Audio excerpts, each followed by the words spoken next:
This is a Shock podcast. Shock. The C Word with Calista. Exactly 1 year ago on the C Word with Calista, I brought my uncle all the way from Canada onto the podcast because he is a professional ghost hunter. So he told us all about the process, like what he's discovered so far. He even showed us some evidence. And we also talked about that link between my mom's side of the family. So my granddad was actually a medium and he kind of passed on some abilities to some family members. So I'm getting all of those family members together this Halloween to tell some real life, true ghost stories.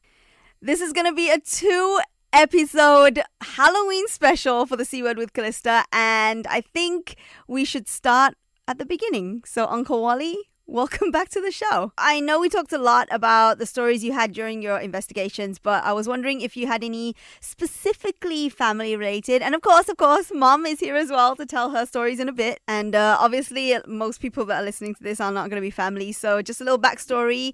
Patty is actually my aunt who unfortunately passed away a few years ago. Gary's her eldest son, who is my cousin. And later on, we're going to be talking about an Uncle Johnny who passed away way before I was born.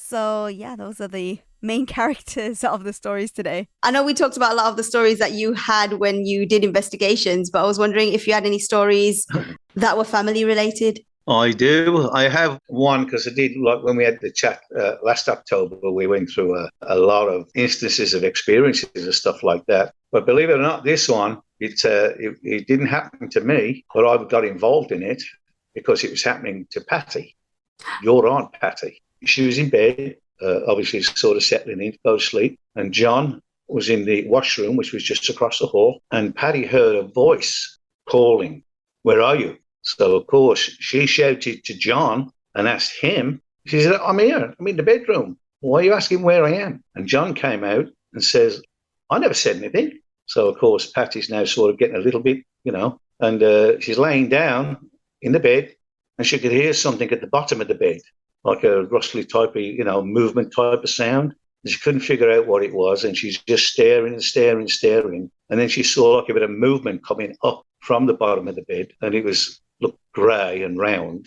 And as it got further and further up, it was an old lady's head, grey hair, just floating up above the bottom of the bed. So, of course, Patty's freaking. So, and she kept feeling or hearing, "Where are you?" And as she's looking down, at the bottom of the bed where her feet are, the head started coming up towards her, floating up the bed. So, of course, now Patty's totally freaked, throws her bedclothes over the covers, screaming, and she could feel the tugging, something tugging at the bedclothes to try and get her head out of there, Mm-hmm. And she's tugging. So she's screaming more and more.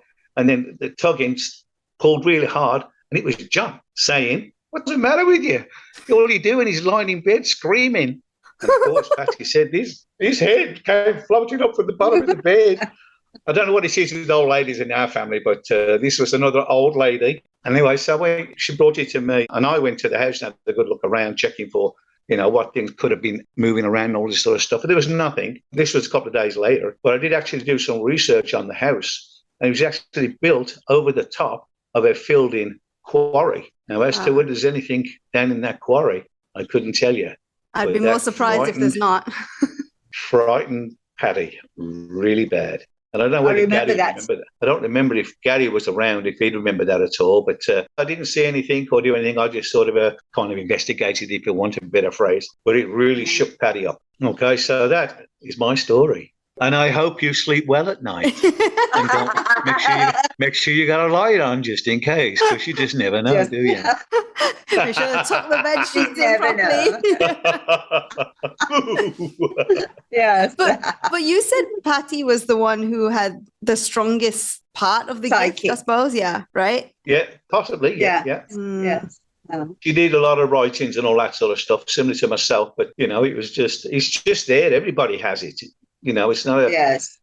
It's hard to say who's the strongest or what it is. It's just everybody has it. Some people will embrace it, and others will just say, "Oh no, don't do that. It scares me." So maybe that poor lady that floated, or the poor head that floated up towards Paddy from the bottom of her bed, maybe she was trying to make contact with Paddy, but at the time, she didn't do anything with it. It just frightened the bloody life out of her.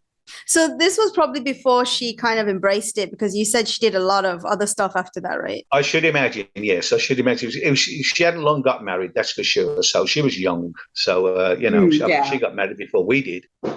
So, so maybe, as she sort of got older and wiser, maybe it all started kicking in, which it happens to us all, You're so busy living your life, you don't even notice half the stuff that's going on around you. Yeah. True. Yeah. It's in the quiet times, and I don't know what it is, but bedtime is not a good time sometimes. Yeah. True. Yeah, we talked about that actually, because I asked you, right? Like, how come, why do you think since I've moved over to KL, I don't get many experiences anymore? Yep. And the other day, actually, for whatever reason it was a day I woke up late because I had one of those dreams where it didn't feel like I was asleep. And then suddenly I woke up and I was in bed. It was very confusing. And on the same day, when I was leaving work, I saw this guy go into the lift and I ran to click the lift because I was like, just maybe five, 6 steps behind him. I ran and I turned in to go into the lift and say, "Oh, sorry." And there was no one there.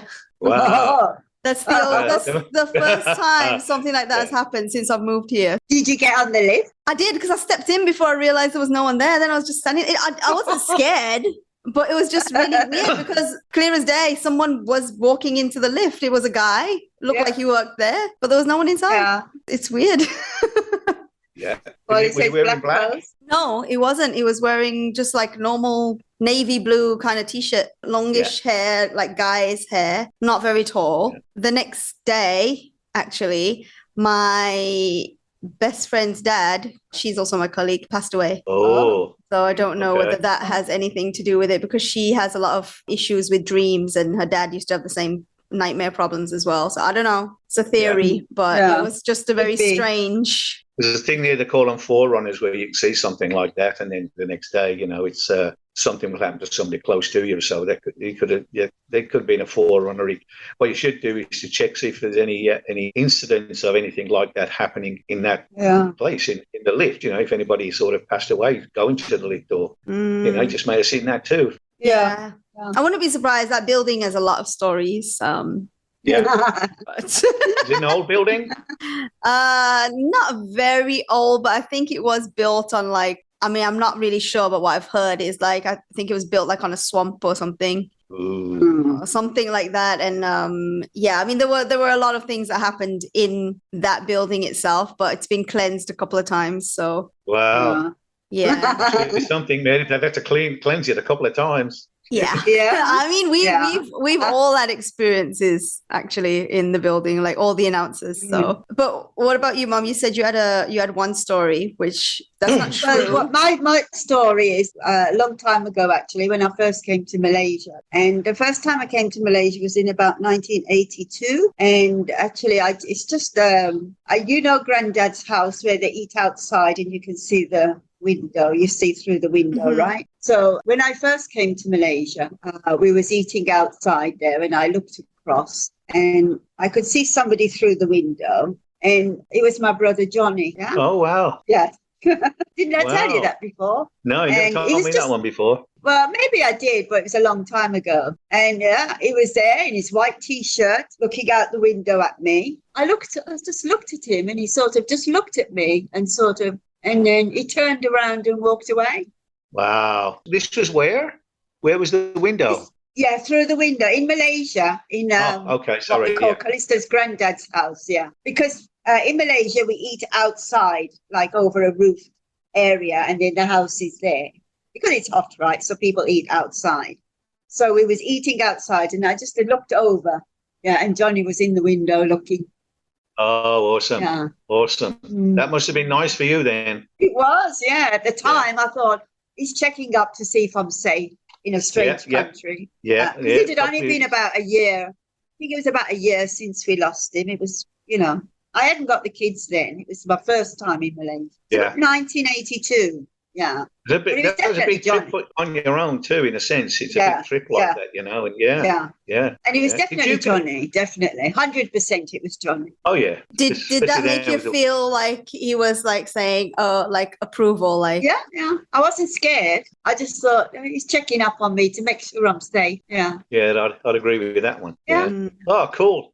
That's what I find. Like with me, it bothers me to a degree because of what I do with the the paranormal and stuff like that. I've had no contact from any of the family that's gone over to the other side. I can't do like an automatic writing because I already know everything about them, so they can't tell me anything. I think, do you know what I mean? Yeah. So it's no, I've had no visitations from anyone, and I kind of you kind of think with what I do, I want one. Yeah, but, true. Yeah. It's just But I'm so pleased you got Johnny to visit you. That was awesome. That was actually something that Emma said, but she was saying like certain things she doesn't want to upset certain family members because she doesn't want them to think like, oh, how come you've had a visit and I haven't? Yeah. So there were a couple. I can understand that. Yeah. But for me, it's great. If you've seen one of the family, let us all know because it's validation for all of us too. But didn't you have was that not you then who saw in the window? Remember, you sent a picture once. No, Uncle Wally. You sent a picture of like a window. Or was it? Or maybe it was Uncle Barry then. Oh, no, that was Uncle Barry. He saw Nan. Barry. Yeah. Yes. Yeah. He saw your Nan. Yeah, Mum. Yep. And there was like 3 different people, right? That's right. Yeah. That was Barry. Yeah. Yeah. I think when we were kids, we always heard a lot of stories, especially from Dad. Dad Wally. Yeah, he used to call. He had his mate Charlie on the stairs. Remember? Yep. He always used to say hello to Charlie on your way up. On your way up, yeah. That was in Springfield Street, wasn't it? Yeah, that was. Yeah. You remember? He also had that. He also had this thing when he was his father, who I'm named after, Walter Ritter Williams, which is his dad's dad. He died up in Scapa Flow and during the war. And Dad one night was lying in his bed. I don't think he was too well. Anyway, according to Dad, his dad turned up in all his uniform and everything and standing right at the bottom of the bed and says to Dad, "Okay, well, come on now, come with me now." And Dad turned around and says, "Oh, no." He said, "I'm not going yet." He said, "Well, that's your time. I'm not going yet." He said, "Oh, okay." And the ghost left. And this is when he came out. This is when we found out that Dad was a bloody medium and didn't tell anybody. Yeah, that's the medium. I say he wasn't a practicing medium, but he definitely it's definitely where we get all our stuff from. Like Emma was saying, it seems like we all experience similar things, even if they're not in the same place or the same country. Yep. Even. Yeah. I agree. Like when we talk about an old woman, like I haven't seen an old woman, but every time I have like readings or whatever, they always tell me I've got a guardian angel who's a woman who passed in our family. No idea who it is, but there's something about, like Wally said, there's something about a woman in our family. Yeah. Okay. Yeah. I wanted to say this is not family related, but me and Mum have a story that was pretty much the same. Remember back in Segama? Which one? Oh, the one where somebody grabbed my leg. Yeah, and somebody grabbed my waist. Yeah. Yes. I was lying in bed and somebody suddenly grabbed my leg really hard. I turned around to take a look. What's he doing? And he's fast asleep with his back to me. So I don't know who grabbed my leg. Yeah. But he was fast asleep and he's got his back to me as well. And she only told this story once we had moved out. And then I also told my story, and Oliver was like witness to it. Oliver's been witness to a lot of my experiences. It's like with the woman who used to follow us upstairs, me and Barry, when we used to go to bed in Musgrave Road. It was only after we left that place that Dad told us, "Oh yes, I see you follow you up every night." But like all this stuff going on.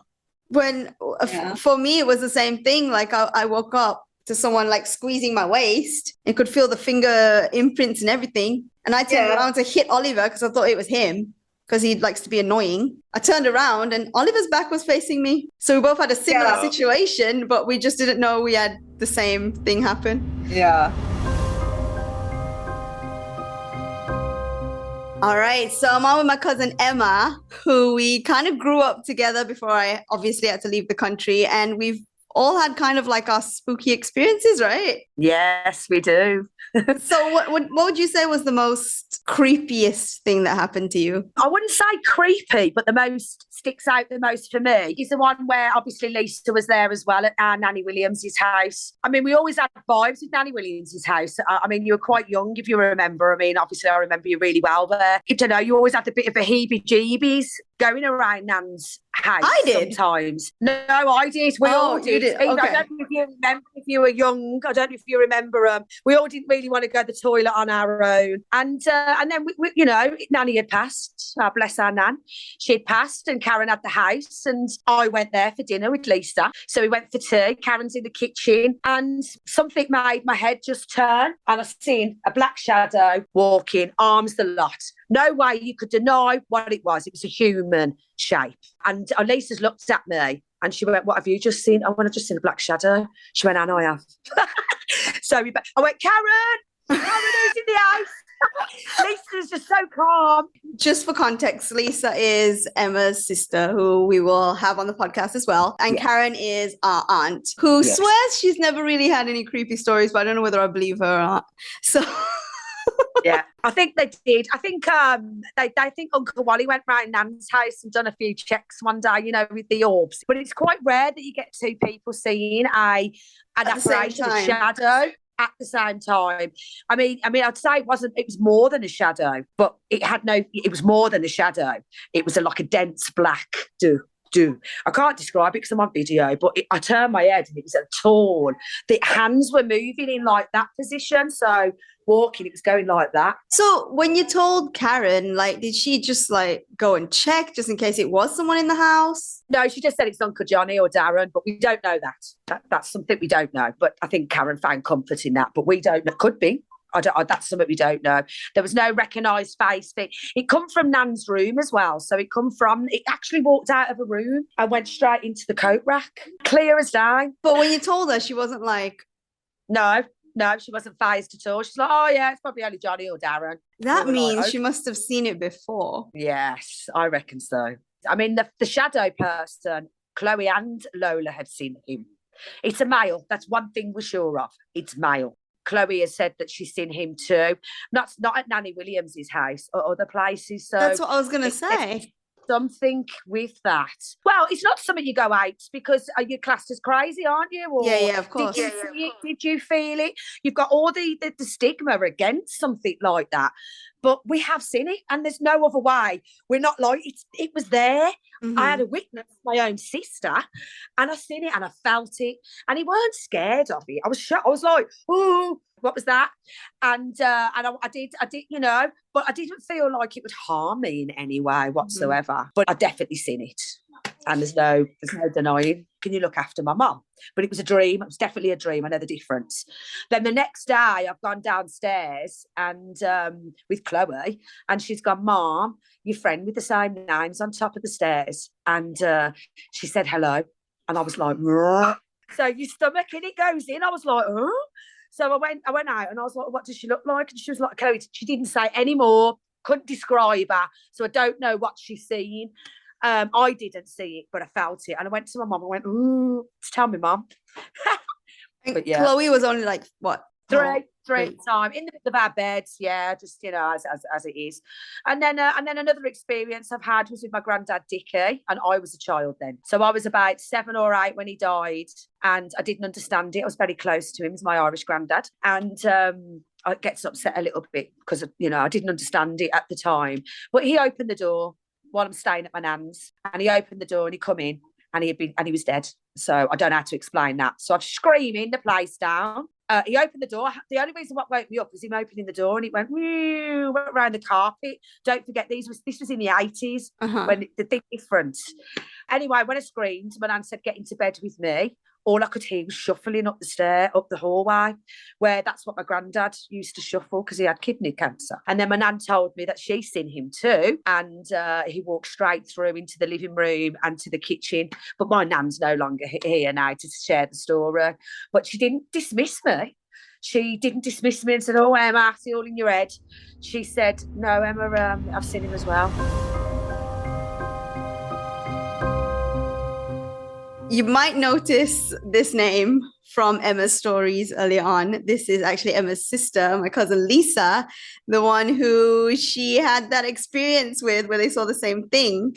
So I don't know how that works, but what was your side of the story? So we were around Karen's, and the house is set up the way it is. Karen was in the kitchen, so she was nowhere in the picture. She was away from me in the kitchen making us dinner, and we were sat in the living room, and I was sat in a chair that faced the door leading out of the living room, and immediately out of the door is the corridor, kitchen to the left, front door right ahead of you at the end of the corridor, but just before you get to the front door, if you turned right, there was another bedroom. It was a big house, and there was sort of the downstairs bedroom. So that was sort of tucked up a little alcove. Mm-hmm. And then to the left, directly opposite, was like a little cloak. I wouldn't call it a cloak room. It was just a little cutout where we put the coats and shoes and all that. You couldn't get anywhere. It didn't go anywhere. Emma was in the living room, and she was sort of the other end of the living room, so couldn't see the door. I was sat in the doorway, but I was facing her, and the doorway was sort of here. And you know, when you just have that flash at the side corner of your eye, and you're like, what's that? And I turned and I looked, and I saw a sort of a shadowy figure, and it was a tall figure, which made me straight away think it's a man. And it was as if they were walking from the bedroom across into where these coats were. It wasn't outside. It was definitely inside. I remember it being dark. It must have been winter or autumn because it was dark outside. Nanny's front door was actually on the side of her house. So if anybody was walking past, they would have had to have been coming to the house. You couldn't walk past her front door unless you were actually coming to the house. Okay. And nobody had locked the door, so it couldn't have been anybody outside. And the shadow definitely looked like it was inside. And anyway, he just passed from one side to the other as if they were walking past. And I just looked, and I turned back, and I carried on conversation. I didn't say anything at all to Emma. I'm a logical thinker. There's got to be a logical explanation for what that is. And I'm not going to sit there and go, I've just seen, oh my God, what have I just seen? Because I have to process it myself. I can come to the realisation that that was perfectly logical and there's an explanation for it. So I never said anything. Anyway, a period of time passed. We'd moved around, and now Emma was sat in this chair. And I remember being leant up against the window, and we were having a conversation. And Emma was a little bit more, I don't want to say dramatic. We know that Emma's a bit dramatic, but she was a little bit more obvious. So she had obviously seen something, but she turned more obviously to sort of look at what it was. And you could see on her face that she was a bit like, what's going on? And then she turned back, and I don't think she was going to say anything. She sort of turned back to carry on the conversation. And I went, what did you just see? And she sort of looked at me as if to say, you know? And she said, I saw a shadow. I went, of what? She said, I don't know. It looked like a man. And I went, I think it was probably 20 minutes between. I went, I saw it exactly the same when I was sat there. So we had this sort of like moment of, oh my God, what have we just seen? You know, Karen, running and shouting Karen to come out the kitchen. And she was like, oh yeah, you know, it's probably so-and-so or so-and-so. You know, it was just, didn't faze her at all. That room, you know, he always sort of had a bit of an air of a vibe in there anyway. And yeah, I mean, that was it. But the fact that we both, without even talking about it, we both saw the exact same thing, doing the exact same, walking from one place to the other. Just weird. It was really, really weird. The way Emma told it, I think she might have thought you saw it at the same time as her. Oh, right.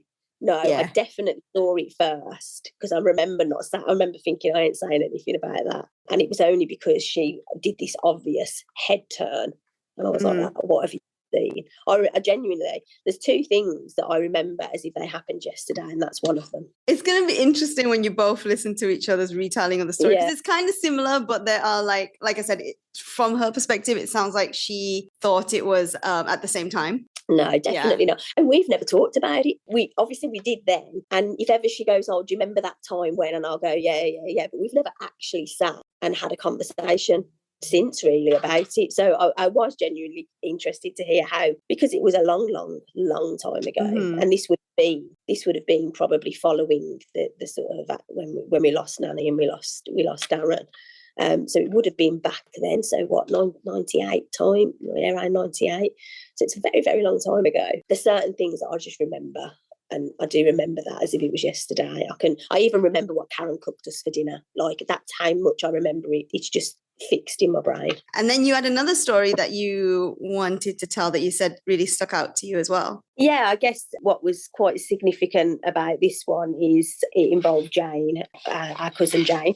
The circumstances around her passing was obviously quite tragic, and we obviously know all of that. But what was significant is where. So she passed away in Ibiza. And interestingly, I actually had a holiday booked to Ibiza, pretty much almost the same place. And it was a bit of a, do I go? It was, I think, about 3 or 4 months later. And I was toying with whether I should even go or not. And I ultimately decided to go. So the night before my flight, I had a daytime flight, so it was a early night to go to bed, to get up and refreshed for the flight. And I went to bed as normal, not a problem. I don't have a problem with flying, so I wasn't like nervous or anything about that. But it was just a really unrestful night. So it started off, I was in bed and my side of the bed was by the window. And I was lying there and I kept on feeling the curtains sort of floating sort of up as if the wind was blowing it. I'm lying there thinking, I've left the window open. Right. So frustrated with myself because once I'm in bed, I don't like getting out of bed. I got bed to close the window and the windows were closed. And so it was one of those, I must be drifting into a dream world and I've kind of got myself confused. So I got back into bed and I could feel myself drifting off. At the time, and I say at the time, I'd still do it now, my mobile phone is my alarm clock, as I think it is for many people. Yeah. And I always had it at the side of my bed. My bed was a wooden framed bed and I just got the sense that it was being moved. What I felt at the time was really, really annoyed because whatever it was stopping me from going to sleep. And I remember slamming my hand down on top of my phone to sort of stop this, whatever it was. It didn't occur to me that this is weird. I just was thinking, stop it. Whatever you're doing, stop it. I'm trying to go to sleep. So I slammed my hand down on my phone and then I started drifting off again. And then I started feeling as if somebody had got the bottom of my duvet and was flapping it up. Oh, wow. So basically something was trying to get my attention. And I was so frustrated. And as I say, I was tired. I knew I had to get up early for this flight. At this point, I literally just sat up and went, what? And at the bottom of my bed was Jane, stood there as if she was just stood there. No words. She was just staring at me. And I just stared at her. I knew exactly who it was. And she just stared at me, all calm, all peaceful. I was calm. I was peaceful. All this anger and frustration that I'd been woken up had gone. And I don't know, it was that kind of peaceful understanding. There was just a sense of understanding. And she just looked at me and I just looked at her. I then glanced over to the bedroom door and my mum was stood in the doorway. And obviously my mum's still with us. But she was looking directly at Jane. She didn't look at me. She didn't turn to look at me. She didn't focus on anything else in the room. She just looked at Jane. And I looked back and Jane was still staring at me. She was just peaceful. She had a little smile on her face, not smiling, but she didn't seem sad or angry or anything. She just seemed calm and at peace. And I just looked at her and I sort of lay back down and I put my blanket over me and I just went back. I went to sleep and I had such a restful night then. I woke up feeling really, really refreshed and like, you know what? I'm going on holiday. I didn't say anything to anybody. Again, one of those, what happened last night? It must have been a dream. What a weird dream. And obviously, I guess what was significant for me is the fact that I was flying out to Ibiza, which is where she passed away. I got to the airport and it was a daytime flight. Everything went really, really smoothly. We got boarded on time. We got on the plane. We took off. And then 30 minutes into the flight, we got an announcement for us to buckle our belts. So we were like, okay, you know, there's obviously going to be a bit of turbulence or whatever. And then a few minutes later, we got told that we were heading back to Birmingham Airport. So they were turning us round and they were going back to the airport. And the technical problem is one of the engines had blown up while we were flying. Now, you can fly on one engine, but at the start of the flight, it's not wise because if anything happens to the other engine, then you've got nothing. Yeah. But because it was so early on in the flight, the engine had failed. That's why they turned us round. We went back inside. We ended up, ultimately, it was a 9-hour delay. They had to fly another aircraft in order to fly us out. All this time, I'm sitting there thinking, was Jane just sort of, was that a bit of a warning? Like last night, was she sort of like highlighting something to me? We got on the plane, we flew to Ibiza. Again, never said anything to anybody. When I came back, I mentioned it to my mum, like, how was the holiday? Da, da, da. And I said, I had the weirdest dream before I went. And I explained what that dream was. And she agreed, how odd. And then the next time she saw Auntie Patty, she mentioned it to her. And Patty was like, not a dream. It wasn't a dream. She came to you. But Auntie Patty said something that, whether you believe it or not, I just think it's quite a nice thing to think of. And she said that everybody in this world has a guardian angel, whether they're alive or, not alive. And it was her theory that my mum was Jane's. And that's why in my dream, whatever it was, she was staring at Jane. She didn't look at me. She didn't once look at me, paid me no attention. But Jane was just staring at me. My mum was staring at Jane. It was Patty's belief that perhaps my mum was there to sort of help Jane sort of find a way, or whatever it was. I have questioned why me? Why did she come to my dream and come and see me? Because it's not like before she passed away, we were incredibly close. We didn't speak regularly. But yeah, that was what happened. And is that like the only time you've had, especially like family related experiences? Emma had to remind me of this. When me and Emma first left home, we got a flat together. Oh, okay. And Emma did a bit of a stint doing some caring work for the elderly, but specifically in their own homes. So she used to go to their houses and she would look after them, make them lunch, take them, do a bit of shopping. So she was just an in-house carer. And one of her charges was an elderly lady called Gladys. And, I remember her talking about Gladys a lot and talked about her very, very fondly. I'd never met the woman. Obviously, that was Emma's job. And unfortunately, she did pass away. She was an old elderly lady and she did pass away. And I remember one night I was in my flat that I shared with Emma, and I was in bed, and I remember hearing kind of like a shuffly noise up and down the hallway outside my bedroom. My bedroom was next door to Emma's bedroom, and I was thinking, what's that? But we lived in a flat, and you do hear noises. I didn't really think anything of it. And then the next thing, what I saw was an old woman enter my room and sit on the end of my bed. Didn't know her, didn't know who it was, didn't think anything of it. Mentioned it to Emma the next day. And weirdest dream. Again, to me, they're always dreams, whether they are or they're not, I don't know. But I always describe them as I had the weirdest dream. And so I was telling Emma and she was like, well, who was it? I was like, I don't know. It wasn't my nan. It wasn't my other nan who had passed away either. And she was like, well, what did she look like? And I was like, she had grey curls and was wearing a necklace. And the way in which I described her, Emma was like, oh my God, that's Gladys. You've just described Gladys. And I was like, why is she coming to see me? Well, I've got nothing to do with her. And she was like, well, she always used to get confused. And my sister was like, she's got confused. She's come to see me and she's got the wrong room. Because, she was always a confused lady. So even though I didn't know her, there's an element of a personal connection there because obviously of Emma. And then obviously there was the situation in Karen's when Jane. So they've all been really personal for me. I don't think I've ever experienced. I remember staying at Nanny's house when I was little, and this is obviously when Nanny was still with us. And there must have been some sort of party or something going on because we stayed over.